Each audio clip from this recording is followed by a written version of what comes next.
Ինչ ղեկավար է պետք։ Ուժեղ ժողովուրդի օքսերով ապրող մեզ նապաստակները պետք չի։ Իրանք կելպիտեն անձամբ ստեղ տեսնա։ Իմ մանկության օրոք ստեղ տեղ չի լել։ Երեխեքը ջուրը հաց ուտելիս մեկ ընդեղ ես Արևան գյուղից եմ։ Մեկը ստեղ, մեկ ընդեղ։ Հիմա իրանք եկալ են, մարդ չկա, շոնել չհաճում։ Շոնել չմնացալ այս գյուղերում։ Ըստ ձեզ վարչապետի թեկնածուներից ով կարող է լինել այդ ուժեղ ղեկավարը։ Հուվեր Օզմանի ոչ միայն ինքը։ Բացի իրանից, ով ուզում է լինի։ Համուժեղ, համբարի, համհոգետար։ Հուվեր կարա հայրենիքը պաշտպանի, հուվեր կարա ժողովրդի կամքին օգտակար լինի։ Ըստ ձեզ վարչապետի թեկնածուներից ով կարող է լինել այդ ուժեղ ղեկավարը։ Ես։ Թեկնածուներից ովքեր որ արդեն Սամվել Կարապետյանը։ Ինչու։ Ամեն ինչու։ Ասեմ ինչու։ Որովհետև ինքը միլիարդատեր է։ Իր փողը կարիք չունի, ինքը ուտելու չի։ Ինքը ժողովրդի պահելու է։ Ուժեղ բարի ժողովրդի։ Ոյ ավեր մեզ օգնի, ժողովրդին օգնի,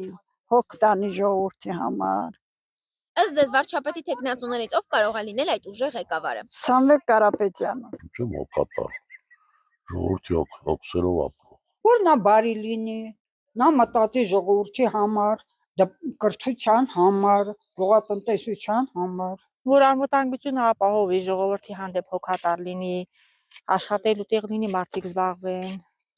երիտասարդությունը գյուղից դուրս չգա։ Իհարկե միշտ էլ հզոր հայրենասեր ղեկավար ունենալը շատ մեծ դրական ազդեցություն կունենա պետության պետականության հզորացման եւ զարգացման գործում։ Ըստ ձեզ վարչապետի թեկնածուներից ով կարող է լինել այդ ուժեղ ղեկավարը։ Միամշանակ կարծիք չունեմ, բոլորի մեջ էլ կա որոշակի արժեքային բնութագրիչներ, որոնք բնութագրում են ձեր նշած ուժեղ կամ հզոր վարչապետի թեկնածու լինելը։ Պետք է այնպեսի բանանի ղեկավար ունենանք, որ հիմնականում խաղաղություն առնի։ Հիմնականում խաղաղություն ունի, ժողովուրդը լավ ապրեն, բարեկեցիկ ապրեն, այդ կարգի էլի։